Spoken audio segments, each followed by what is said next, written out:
죽은 사람들을 일으키신다. 네, 그 세 번이 성경에 나옵니다.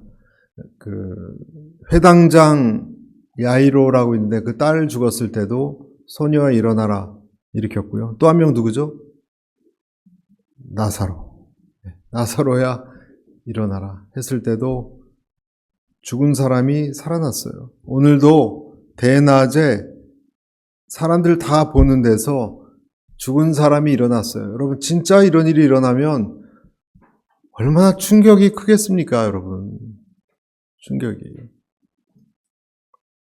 얼마나 충격이 컸으면 뒤에 보면 두려움이 가득 찼다 하고 나옵니다.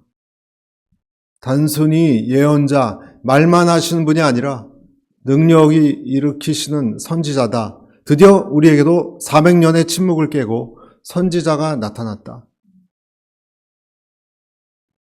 그런 생각을 하게 된 거예요. 슬퍼하는 사람들 속에 하나님이, 예수님이 이런 일을 일으키신 거예요.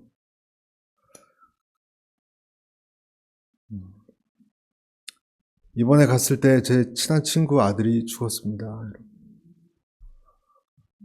우울증으로. 거기 때문에 아주 제가 마음이 며칠 동안 제일 친한 친구 3명이 있는데 그 중에 한 명이 모든 스케줄 다 뒤로 하고 장지까지 갔는데 잘 이해가 안 가요. 어떻게 그럴 수 있을까?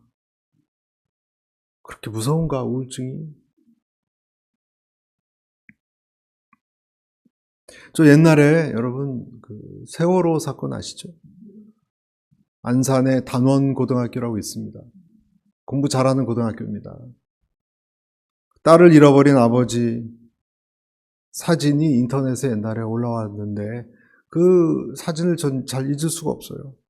팽목항 앞바다에 바람이 확 휘날리고 있었고 초췌한 잠바바람에 아버지가 그 바다를 그냥 멍하니 보고 있는 그 사진이에요. 그 아버지 마음은 어디 있었을까? 푸른 바다 속에 딸을 찾아서 찾아다녔겠죠.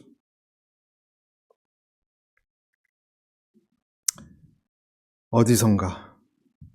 근데 그 사진에 옆에 딸을 바다에 잃어버리고 짤막하게 글을 썼어요. 이런 글을 썼어요. 장례를 마치고 바쁘게 뛰어다니고 있습니다.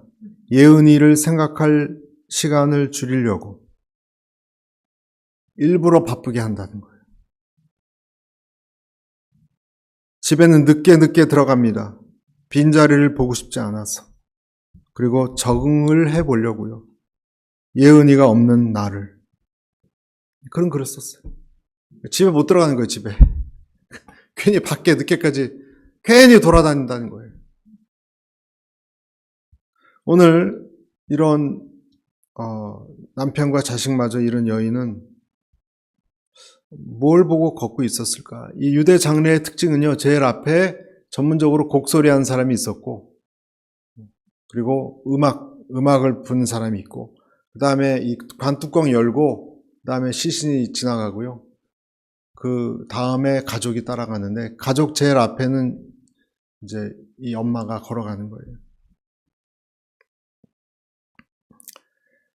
이 장례 행렬, 그 한국과 비슷한데 유대는요, 여자는 아버지를 의지하다가 남편을 의지하다가 경제적으로 아들을 의지하는데 이제 아들까지 죽으면 여자의 생계에도 막막합니다. 이제 어떻게 먹여 살릴 수 있을지 제일 불쌍한 마음도 공허하고 이제 앞으로 살아갈 일도 막막한.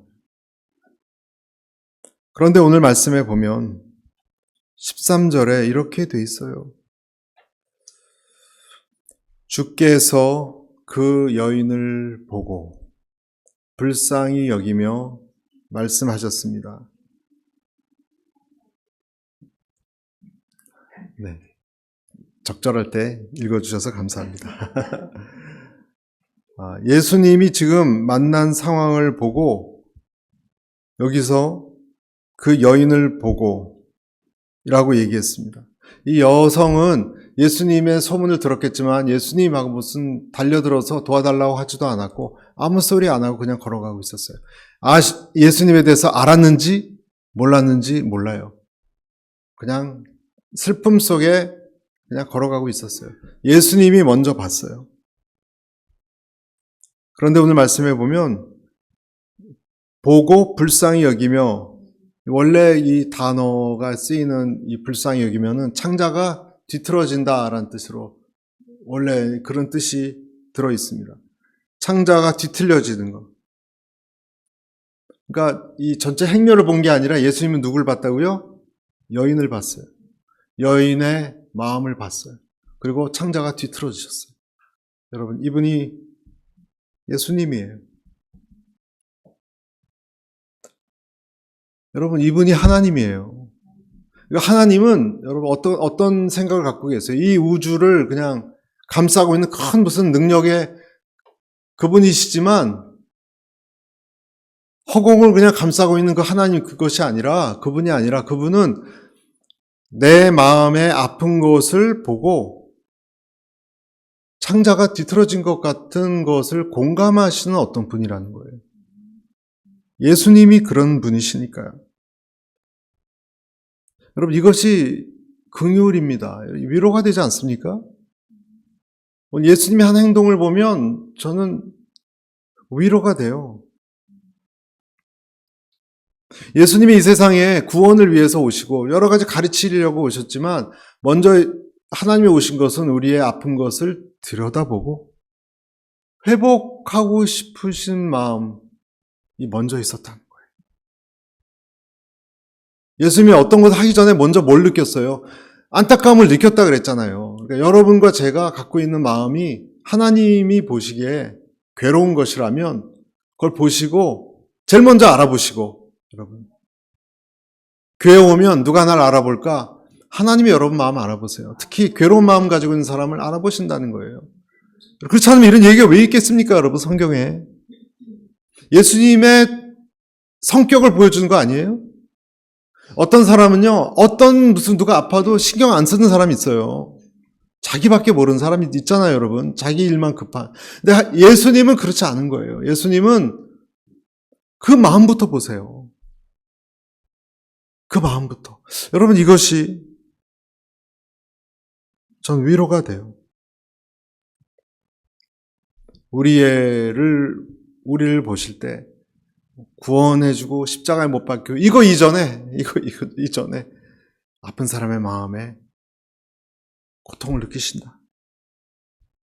마태복음에도 비슷한 말씀이 있는 건 아시죠? 마태복음 15장 32절에 예수님을 막 따라오는 배고픈 사람에 대해서 예수님이 이렇게 얘기했어요. 예수께서 제자들을 불러 이르시되 내가 무리를 어떻게 여긴다고요? 불쌍히 여긴다. 여러분, 다 불쌍히 여기는 거 아니에요.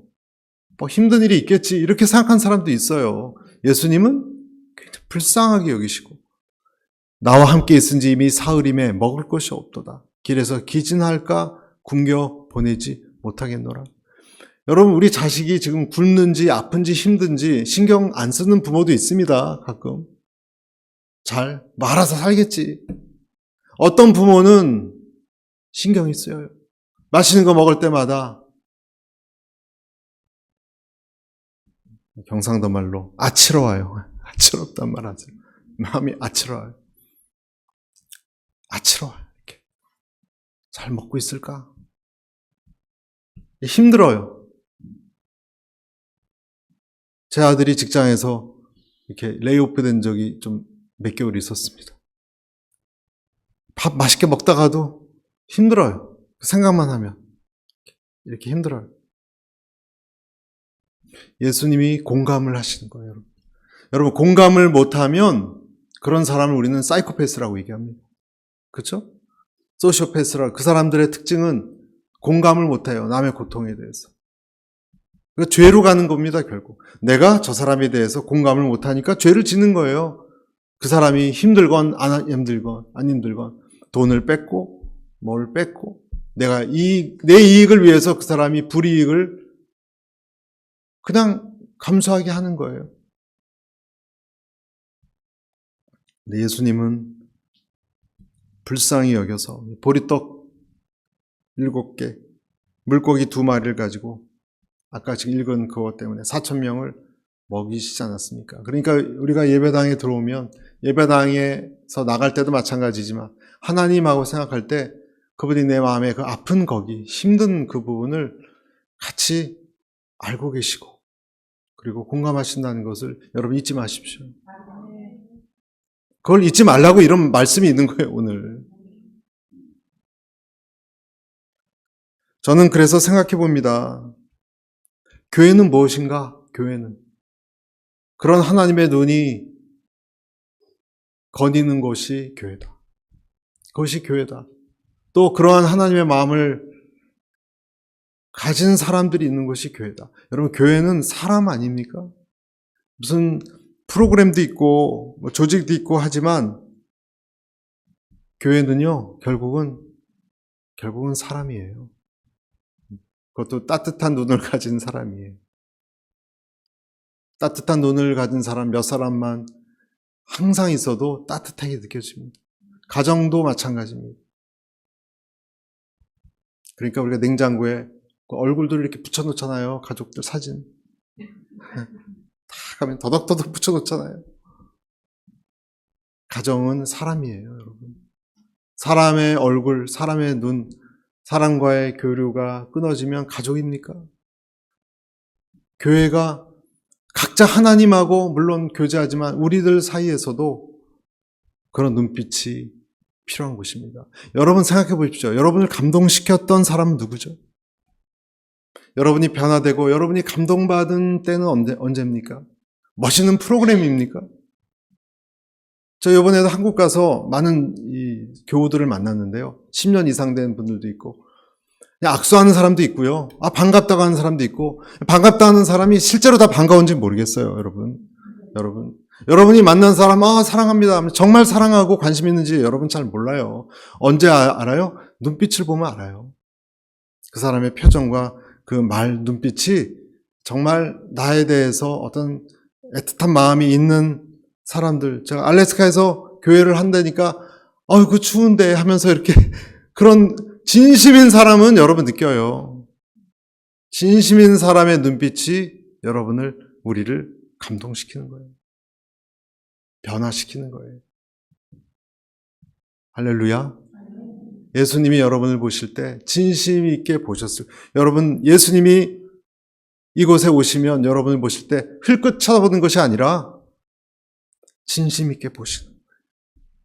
여러분이 감동받았던 그 사람의 어느 날 그런 분의 눈빛 같은 눈빛으로 우리를 보셨을 거예요. 예수님은. 그것이 교회입니다. 교회는 그런 성품, 그런 사람들이 너무 중요합니다. 여러분이 그런 사람 되시기를 축복합니다. 앤디 스탠리라는 목사님의 성품이 말보다 더 크게 말한다. 이런 책이 있어요. 여러분, 이야기는 잘해요. 성품이 중요한 거예요.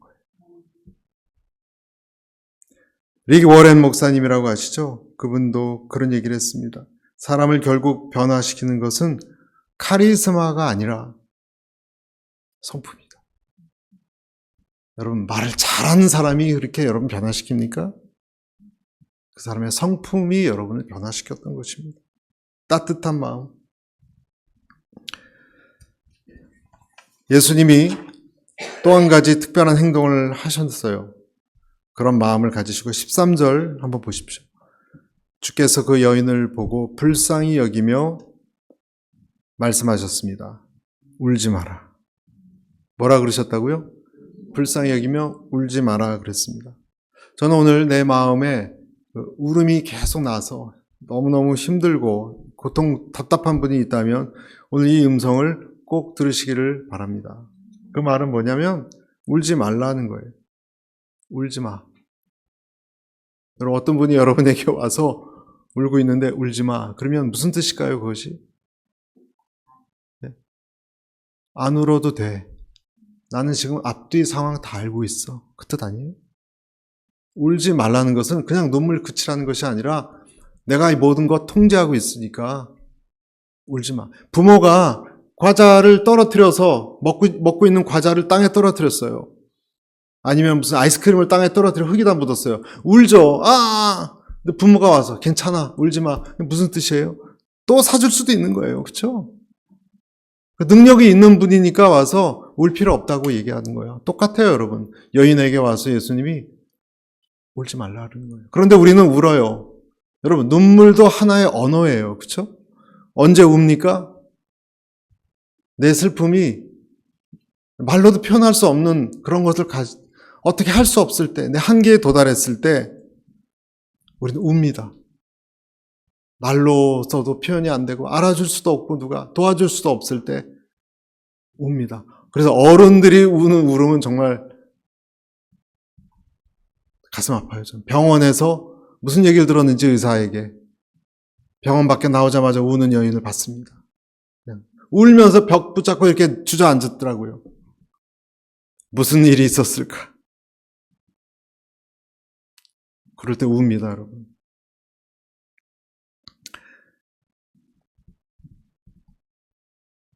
태어날 때 울죠?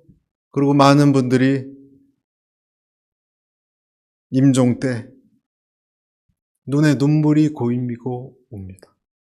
말은 못합니다. 저희 할머니께서도 돌아가실 때 저 아직도 생생히 기억합니다. 제가 손주로서 손년이 있지만 저만 많이 이뻐하셔서 더 그랬는지 몰라요. 할머니는 말을 못하셨어요. 귀는 살아계셔서 주물러드리고 그냥 할머니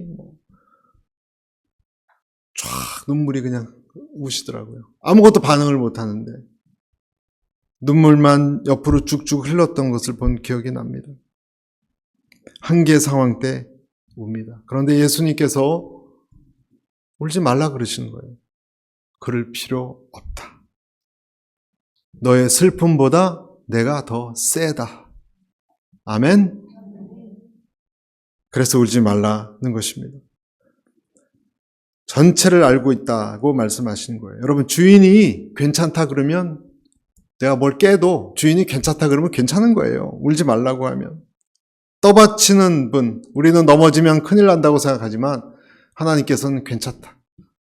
나를 떠받치는 분이 있다는 것. 여러분, 우리가 추락을 해도요, 한없이 추락하는 것 아닙니다. 우리 밑에 우리를 떠받치시는 분이 있다는 것입니다.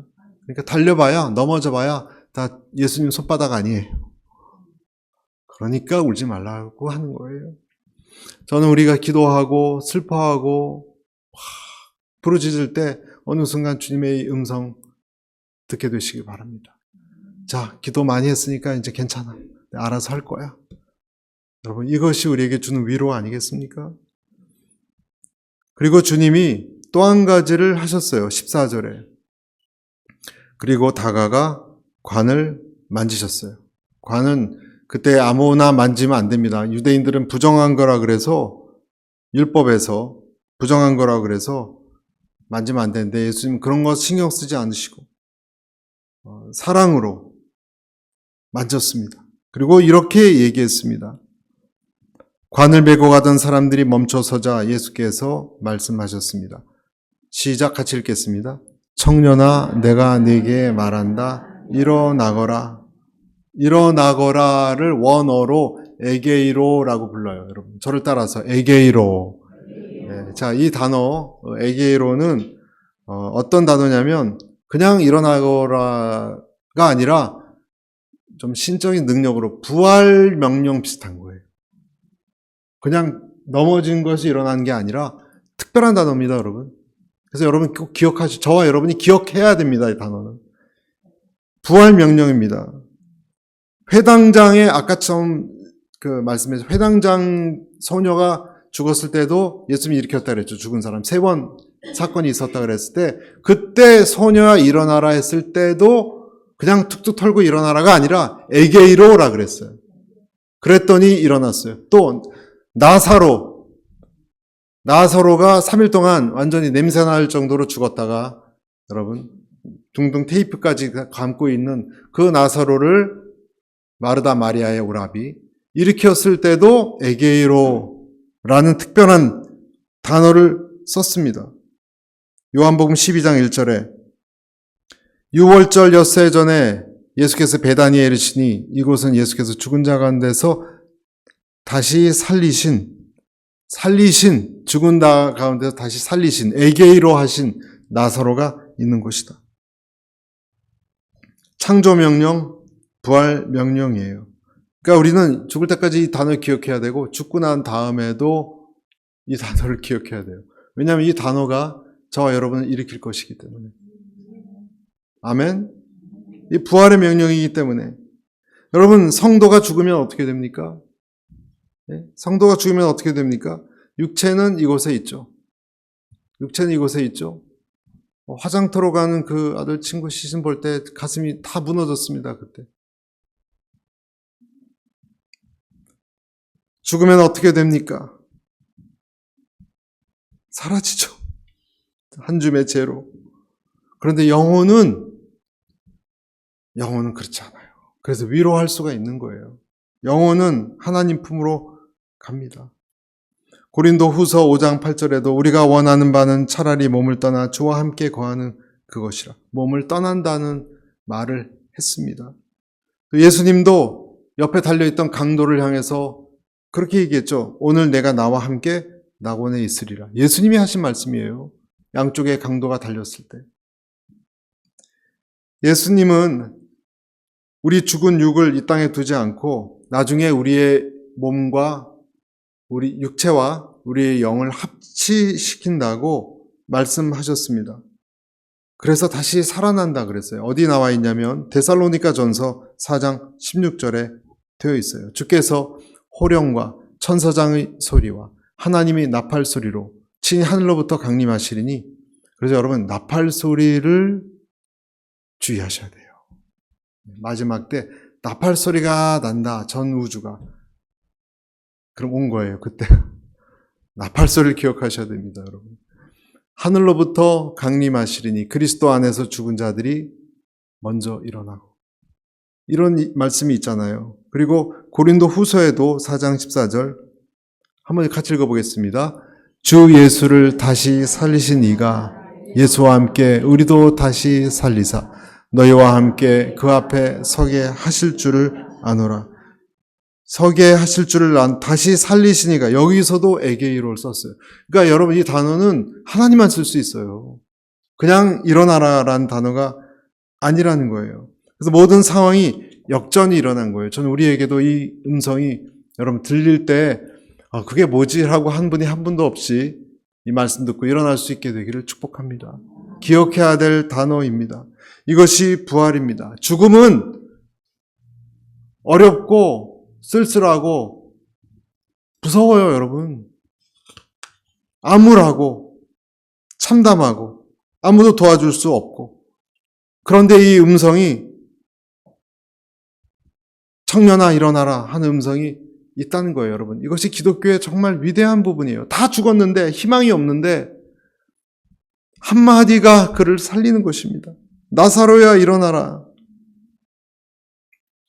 여기서 여러분 또 신기한 것이 나를 부를 때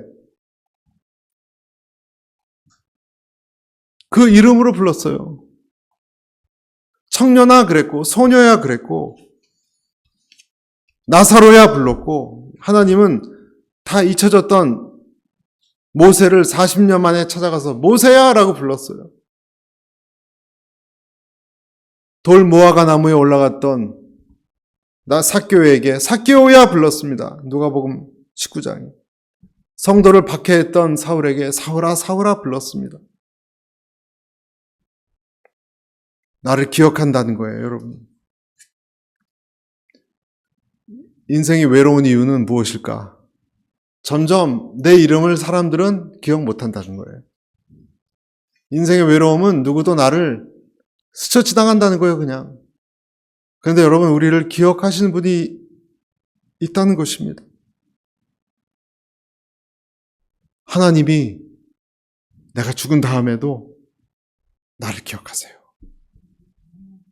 아멘. 하나님은 나를 기억하세요. 사람들은 여러분 2세대, 3세대만 가도 우리를 기억하지 않아요. 이번에도 가서 장지를 저희 누나랑 상의하면서 저희 할머니 묘지를 합장을 해야 되나 고민했어요. 왜냐하면 제 자녀 세대는 저희 할머니는 몰라요, 여러분. 우리가 할아버지까지 알지 증조 할아버지 할머니 이름 기억하고 거기 성묘 갑니까? 그러니까 제가 그때 가서 그 묘역을 쭉 봤는데 아버지 산소를 갔었거든요. 수많은 언덕들 볼록볼록 이렇게 튀어나오고 다 이렇게 있는데 꽃이 있는 곳도 있고요. 대부분 꽃이 없어요. 잊혀진 거예요, 여러분. 한때는 요란했죠. 장례식 한다고. 잊혀집니다, 여러분. 한 세대만 내려가면요. 이름도 몰라요.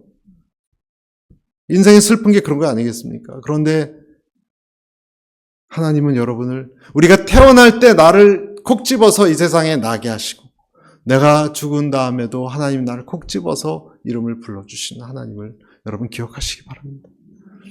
에게이로예요, 여러분. 누가 그런 일을 경험할 수 있습니까? 그리스도 안에 있는 사람들. 고린도전서 15장 22절, 23절에 아담 안에서 모든 사람이 죽은 것 같이 그리스도 안에서 모든 사람이 삶을 얻으리라. 그러나 각각 자기 차례대로 되리니 먼저는 첫 열매인 그리스도요. 다음에는 그가 강림하실 때 누구라고요? 그에게 붙은 자요. 붙은 자라고 그랬어요. 속한 자요. 여러분 주님에게 붙은 사람이신 것을 기뻐하시길 바랍니다. 붙었습니다. 우리는 늘 기억이 됩니다. 다 잊어버려도 나는 주님 있을 때 잊지 않습니다. 나를 기억하십니다. 내 이름을, 내 존재를 아시고 불러내시는 겁니다. 그래서 찬송가에 나오듯이 여러분 천국에서 만나보자 그 나라친 거기서 우리도 만나지만 예수님이 재범아 제 이름을 기억하실 거고 죽은 다음에도 재범아 일어나라 기억하실 거예요. 아멘. 여러분의 이름을 부르시고 여러분 이름을 한번 부르고 일어나라 한번 해보세요. 시작. 재범아 일어나라. 아멘. 나 한 사람을 내 옆 사람도 아닙니다. 다른 무덤 중에 나를 기억하시고 일어나라 하신 거예요. 청년아 일어나라 하셨습니다. 그러니까 16절 17절에 그걸 보고 그들은 모두 두려움에 가득 차 하나님을 찬양하며 말했습니다. 위대한 예언자가 우리 가운데 나타나셨다. 하나님께서 자기 백성들을 돌봐주셨다. 400년 동안 구약이 끝나고 신약이 시작하기 전 400년이라 그래요. 암흑기라고 신약, 구약, 중간기 이렇게 얘기하는데 선지자도 없고 설교자도 없고 예언자도 없고 아무도 없었습니다. 돌봐주는 사사도 없고 버림받았다라고 생각했습니다. 그런데 사람이 깨어나는 걸 보고 하나님이 우리를 돌봐주신구나. 평범한 랍비가 아니구나. 말라기로 끝난 것 같은 하나님이 우리를 이제 안 돌봐준다고 생각했는데 그게 아니구나. 여러분 출애굽기 2장에서도 그런 단어가 나옵니다. 막 애굽에서 부르짖었는데 여러분 바로 왕 때문에 고통받던 사람들에게 그 백성들이 하나님께 도와달라고 부르짖었는데 거기 그런 말씀이 나오죠. 언약을 기억하사 부르짖음을 듣고 언약을 기억하사 그들을 권념하셨다 그래요. 권념하셨다는 것은 테이크케어 관심 갖고 돌본다라는 뜻입니다. 돌본다는 뜻입니다. 여러분 우리가 어떤 사건을 만나고 하나님의 음성을 들을 때 제일 기쁜 이유는 나를 잊지 않고 지금 보고 계시는구나 때문이에요. 그 일 자체 때문이 아니라. 여러분 믿습니까? 하나님이 여러분을 돌본다는 것을 내가 경험할 때 어떤 일이 일어나느냐 내 온 몸과 내 전체에 어떤 긍정적인 힘이 쫙 퍼져나갑니다. 네, 그것이 여러분 다른 말로 말씀이에요. 하나님의 말씀을 여러분이 진짜 믿음으로 붙들면 아무것도 염려하지 말고 모든 것을 기도하고 간구를 하나님께 아뢰면 모든 지각에 뛰어난 하나님의 평강이 그리스도 예수 안에서 너의 마음과 생각을 어떻게 한다고요? 지켜요. 인도하시고 여러분, 이런 하나님의 말씀 하나를 내가 붙들고 있으면 이것이 내 안에 들어와서 전체 내 몸을 다시 청신호로 쫙 살리는 파급 효과를 나타난다는 거예요. 이게 말씀의 힘이에요. 베트남 전쟁 때 제레마이아 덴튼이라는 사람이 있었습니다. 제레마이아 덴튼은 미 해군의 비행기 조종사였는데, 이 조종사가 어떻게 추락을 해가지고 하노이 힐튼이라는 아주 최악의 베트남 포로 수용소에 잡혀서 7년 7개월 동안 고문당했습니다. 그 정글에, 그 더운데. 여러분 가끔 영화에서 보시죠? 그 밀린 물속에 놓고 막 쥐들이 다니고 7년 7개월을 고문당하고, 그런데 여러분 생존해야만 했습니다. 얼마나 지독합니까? 베트남 전쟁 때. 그런데 제일 힘들었던 게 뭐라 그랬냐면, 나중에 제일 힘들었던 것이 육체적 고문이 아니었대요. 이 확성기에서 나오는 소리였대요.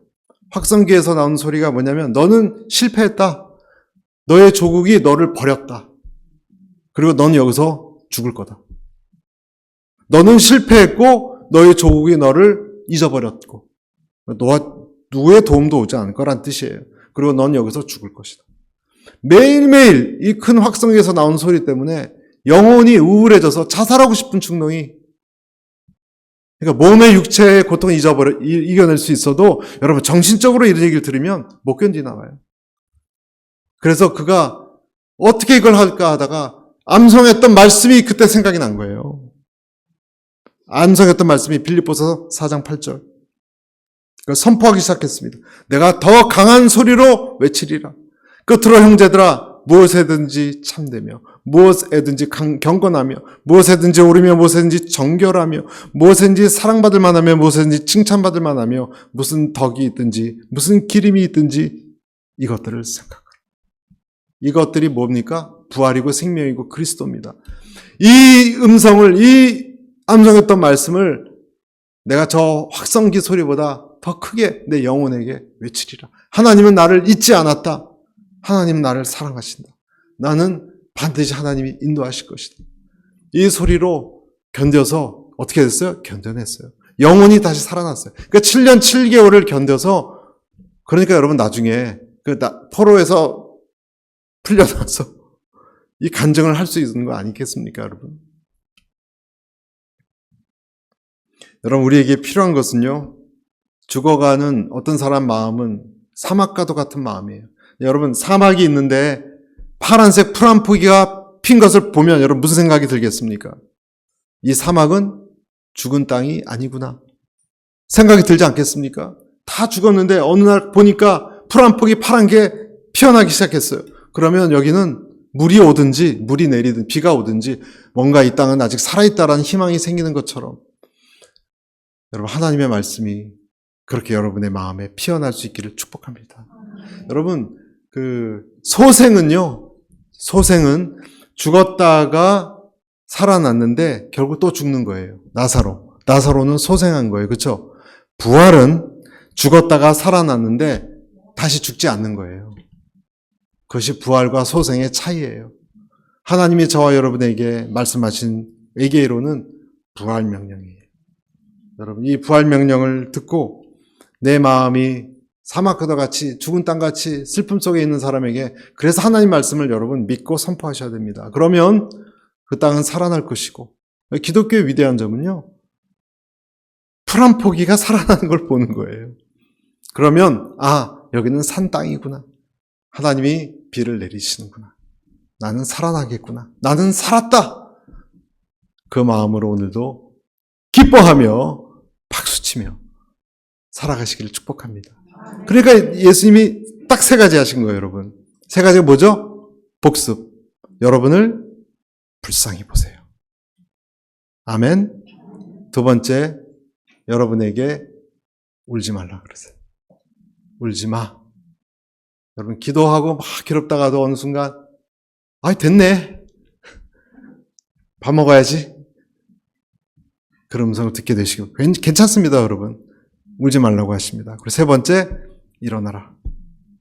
여러분 부활, 소생하고 소생으로 그치는 것이 아니라 부활하신 그 하나님 말씀을 선포함으로 날마다 그런 여러분 되시기를 축복합니다. 기도하겠습니다.